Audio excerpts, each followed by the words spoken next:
2024च्या बेळगाव लोकसभा जागेसाठी काँग्रेस पक्षाचे उमेदवार म्हणून आयेशा सनदी यांनी आज बेळगाव ग्रामीण जिल्हाध्यक्ष विनय नावलगट्टी यांना आपला अर्ज सादर केला आहे.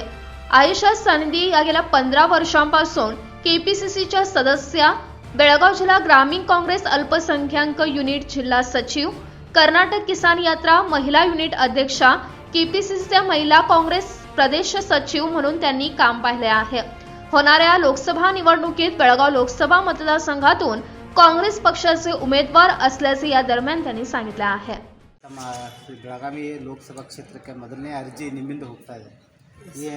ಏನು ತಯಾರಿ ಮಾಡಿದ್ದಾರೆ ನೋಡಿ ಸರ್, ಮೊದಲನೇ ಮಾತು ನನ್ನ ಕಾಂಗ್ರೆಸ್ ಪಕ್ಷಕ್ಕೆ ನಾನು ಧನ್ಯವಾದನ ಹೇಳುತ್ತಾ, ಸತೀಶ್ ಅಣ್ಣ ಕೂಡ ನಾನು ಧನ್ಯವಾದನ ಹೇಳುತ್ತಾ, ಇವತ್ತು ನಾನು ಒಂದು ಅಲ್ಪಸಂಖ್ಯಾತರ ಮಹಿಳೆಯಾಗಿ ಇವತ್ತು ರಾಷ್ಟ್ರದಲ್ಲಿ ಬೆಳೆದಿದ್ದೀನಿ. ಇವತ್ತು ನಾನು ಒಂದು ಟಿಕೆಟ್ ಕೇಳ್ತಾ ಇದ್ದೀನಿ ಅಂದರೆ ನಾನು ಪಕ್ಷಕ್ಕೋಸ್ಕರ 2008ರಿಂದ ಕೆಲಸ ಮಾಡಿ ಇವತ್ತುವರೆಗೂ ಕೂಡ ನಿಷ್ಠಾದಿಂದ ಕಾಂಗ್ರೆಸ್ನಲ್ಲಿ ಕೆಲಸ ಮಾಡಿದ್ದೀನಿ. ಮತ್ತು ನಂದು ಅಧಿಕಾರ ಇದೆ. ನಮ್ಮದು ಸಾಹೇಬ್ದೊಂದು ಸ್ಲೋಗನ್ ಇದೆ, ಪ್ರಯತ್ನ ನಿಮ್ಮದು, ಪ್ರೋತ್ಸಾಹ ನಮ್ಮದು ಅಂತ ಅವರು ನಮಗೆ ಹಲವಾರು ಸಲ ಹೇಳಿದ್ದಾರೆ. ನಾನು ಪಕ್ಷದಲ್ಲಿ ಕೆಲಸ ಮಾಡಿದ್ದೀನಿ. ನನ್ನ ಪಕ್ಷದಲ್ಲಿ ಯಾರೂ ಅರ್ಜಿ ಕೊಡ್ಬೋದು ಅಂತ, ಯಾರು MP ನಿಂದಿರಲಿಕ್ಕೆ ಯಾರು ಇದ್ದೀರಾ ಅಂತ ಹೇಳಿ ಅವರು ಅರ್ಜಿ ಕೊಡ್ಬೋದು ಅಂತ ಹೇಳಿದ್ದಾರೆ. ಆ ಕಾರಣದಿಂದ ನಾನು ನಂದು 18-19 ವರ್ಷ ನಾನು ಪಕ್ಷಕ್ಕೋಸ್ಕರ ಕೊಟ್ಟಿದ್ದೀನಿ. ಆದರೆ ನನ್ನ ಅಧಿಕಾರ ಇದೆ ಅಂತ ನಾನು ಕೂಡ ಒಂದು ಟಿಕೆಟನ್ನು ಕೇಳ್ತಾ ಇದ್ದೀನಿ. ನನ್ನ ಪಕ್ಷ ಆಶೀರ್ವಾದ ಮಾಡಿದ್ರೆ ಖಂಡಿತವಾಗಿ ಜನಸೇವೆ ಮಾಡಿ, ಜನದೊಳಗೆ 19 ವರ್ಷದಿಂದ ಏನು ಜನಸೇವೆ ಮಾಡ್ಕೊಂಡು ಬಂದಿದ್ದೀನಿ, ಮುಂದೂ ಕೂಡ ನಾನು ಜನಸೇವೆ ಮಾಡಲಿಕ್ಕೆ ರೆಡಿ ಇರ್ತೀನಿ ಅಂತ ನಾನು ಹೇಳುತ್ತಾ, ನನ್ನ ಕೆಲಸ, ನನ್ನ ಹೋರಾಟ, ನಂದು ಇದು ನೋಡಿ ನನ್ನ ಪಕ್ಷ ನನಗೆ ಖಂಡಿತವಾಗಿ ಇದು ಮಾಡುತ್ತೆ, ಸಪೋರ್ಟ್ ಮಾಡುತ್ತೆ, ನಾ ಬಯಸ್ಕೊಂಡಿದ್ದೀನಿ. ಬೆಳಗಾವಿ ಲೋಕಸಭಾ ಕ್ಷೇತ್ರ ಭಾಳ ಅತಿ ದೊಡ್ಡ ಲೋಕಸಭಾ ಕ್ಷೇತ್ರ. ಎಲ್ಲ ಜನರು ನೀವು ಮತದಾರನ ಹೋಗಿ ತಲುಪಿದ್ರೆ ಯಾವ ರೀತಿ ನಿಮ್ಮ ಸ್ಟ್ರಾಟಜಿ? ನೋಡಿ, ನಾನು ಒಂದು ಅಲ್ಪಸಂಖ್ಯಾತರ ಮಹಿಳೆ ಆದರೆ ಅಲ್ಪಸಂಖ್ಯಾತರಿಗೋಸ್ಕರ ಅಂತಲೇ ನಾನು ಕೆಲಸ ಮಾಡಲಿಲ್ಲ. ನನಗೆ ಎಲ್ಲ ಸಮಾಜ ಜನ ನನ್ನ ಪ್ರೀತಿಸ್ತಾರೆ. ಇವು ಕೆಲವೊಂದು ಘಟನೆ ಮಣ್ಣಿಂದನೂ ಏನೋ ಒಂದು ಘಟನೆ ನೀವು ಕೂಡ ನೋಡಿರ್ಬೋದು.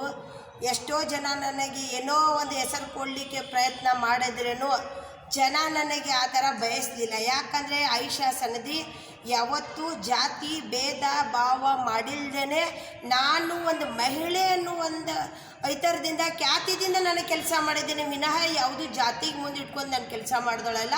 ನಾನು ಎಲ್ಲ ಸಮಾಜ, ಅಹಂದ ಸಮಾಜ ನಂದು, ನಾನು ಎಲ್ಲ ಸಮಾಜಕ್ಕೆ ಪ್ರೀತಿಸ್ತೀನಿ. ಎಲ್ಲ ಸಮಾಜದ ಜೊತೆಗೆ ನಾನು ಬೆಳ್ಕೊಂಡಿದ್ದೀನಿ. ಎಲ್ಲ ಸಮಾಜದ ಜೊತೆಗೆ ನಂದು ಬಾಂಧವ್ಯ ಇದೆ. ನಾನು ಚರ್ಚ್ಗೂ ಹೋಗ್ತೀನಿ, ನಾನು ದೇವಸ್ಥಾನಕ್ಕೂ ಹೋಗ್ತೀನಿ. ನಾನು ಮುಸ್ಲಿಂ ಸಮಾಜ ಜನಕ್ಕಿಂತನೂ ನಾನು ಬೇರೆ ಜಾತಿ ಸಮಾಜದ ಜೊತೆಗೆ ನಾನು ತುಂಬ ಬೆಳ್ಕೊಂಡಿದ್ದೀನಿ. ಎಲ್ಲ ಸಮಾಜ ಜನ ನನಗೆ ಆಶೀರ್ವಾದ ಮಾಡಿದ್ದಾರೆ. ಹಂಗಂತ ಹೇಳಿ ಬೆಳಗಾವದಲ್ಲಿ ನಾನು ಏನೋ ಒಂದು ಪ್ರೊಟೆಸ್ಟ್ ಮಾಡಿದರೆ ಎಲ್ಲ ಸಮಾಜದವರು ನ್ಯಾಯಬದ್ಧವಾಗಿ ನಾನು ಹೋರಾಟ ಮಾಡ್ತೀನಿ, ನ್ಯಾಯಬದ್ಧವಾಗಿ ನಾನು ಕೆಲಸ ಮಾಡ್ತೀನಿ ಅಂತ ಹೇಳಿ ನನಗೆ ಇನ್ನೂ ಮಟ್ಟ ಜನ ನೋಡಿದ್ದಾರೆ ಮತ್ತು ಆಶೀರ್ವಾದನೂ ಕೂಡ ಕೊಟ್ಟಿದ್ದಾರೆ. ತಮ್ಮ ಮುಖಾಂತರ ಕೂಡ, ಮಾಧ್ಯಮ ಮುಖಾಂತರ ಕೂಡ ನನ್ನ ಹೋರಾಟಗಳು ಇಡೀ ರಾಜ್ಯ ರಾಷ್ಟ್ರ ಎಲ್ಲ ಕಡೆ ನಂದು ಹೋರಾಟ ಮುಟ್ಟಿದೆ.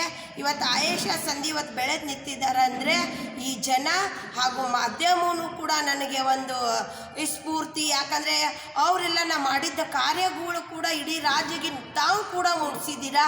ನಾನು ಬಯಸ್ತೀನಿ ತಾವು ಕೂಡ ನಮ್ಮ ಅಕ್ಕ ತಂಗಿ ಕೆಲಸ ಮಾಡಿದ್ದು ನಿಮಗೂ ಕೂಡ ಗೊತ್ತಿದೆ, ಪಬ್ಲಿಕ್ಗೂ ಗೊತ್ತಿದೆ. ನಮ್ಮ ಕಾಂಗ್ರೆಸ್ ಪಕ್ಷದ ನಾಯಕರು ಇದ್ದಾರೆ, ಅವ್ರಿಗೂ ಕೂಡ ಗೊತ್ತಿದೆ. ನಾನು ಇಷ್ಟದಿಂದ ಕೆಲಸ ಮಾಡಿದ್ದೀನಿ. ನನ್ನ ಜೀವ ಇರೋ ಮಟ್ಟ ಕಾಂಗ್ರೆಸ್ ಪಕ್ಷಕ್ಕೋಸ್ಕರ ನಾನು ಕೆಲಸ ಮಾಡ್ತೀನಿ.